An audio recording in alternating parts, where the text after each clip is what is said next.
Welcome back. Our next guest has taken pursuing her passion to a whole other level. She's an Iraqi Operation Freedom Combat veteran, mother of 2 girls under the age of 3, who also works full-time and has recently taken up bodybuilding. And now she's hoping that her story will inspire others. Please welcome Crystal Muzdeka to the show. Crystal, there's a lot of things listed there. Which one is your passion? I think they're all my passion, and that's really the point of this all. It starts with my kids, though. Yeah. And you know, being a mom is hard. For sure. And so being a mom really inspired me to prioritize the things that are important to me in life, beginning with them, and how do I schedule around them to really take the time for myself to do the things that motivate me.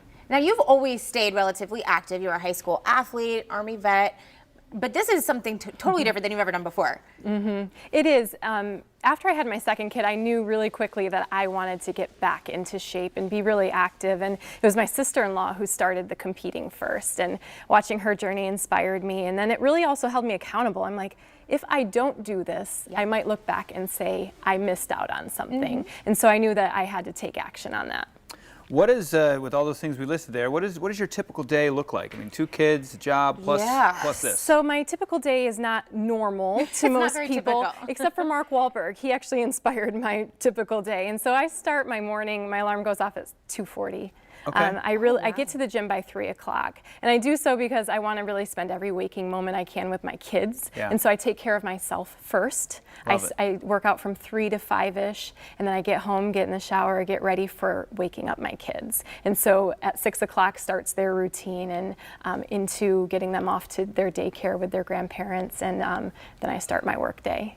Wow, that is amazing. I mean, I'm hearing this, it's just me, and I have a dog, and I still can't do that stuff.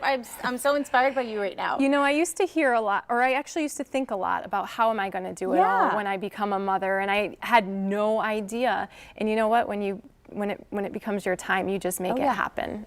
Wow. And so how did you, the competing part, how did you start thinking, I mean, it's one thing, people, I want to get up, I want to be in shape to be around for my kids. I get that. But then to go, you know what, actually I want to be the best at this. Yeah. You know, I started my fitness journey slowly after the baby. I started walking, and then I enrolled in a gym that had specialized in 30-minute exercises. I'm working full time, maybe 30 minutes is fine. And I got through a 6-week challenge and realized I wanted more. And that's when the competing started. And you know, bodybuilding gets a bad rep. And I really wanted to take some time to kind of dispel the myths associated with them. You don't have to bulk up. You don't have to starve yourself. You don't have to do these unreasonable things. Like, it's all attainable and it's all reasonable. And so I took a 12-week journey to kind of assess if my body would adjust to it properly. And at the 12-week point, I realized that I was actually on a great path.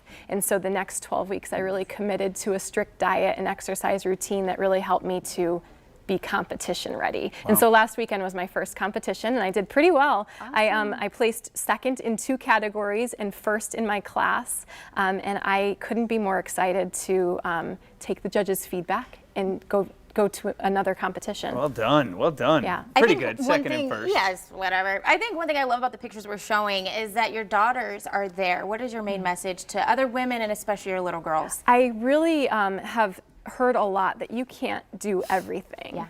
And I'm here to say you can. And I make it a priority to do everything. I bring my girls and my husband and my family with me everywhere I go. And I'm proud to do that. I want them to be exposed to everything. My decisions don't suffer because of my decisions. They're a part of my decisions, and they look up to them. And so I make sure that as I'm doing the things that are important to me, that they're also going to be a good message to them, because I want them to be strong, powerful women themselves. And so I just want to lead by example. Awesome. Well, thank you so much for coming. Thank you. Thank you for having me. All right, and you can check this segment out again a little later today. Just visit firstcoastliving.net.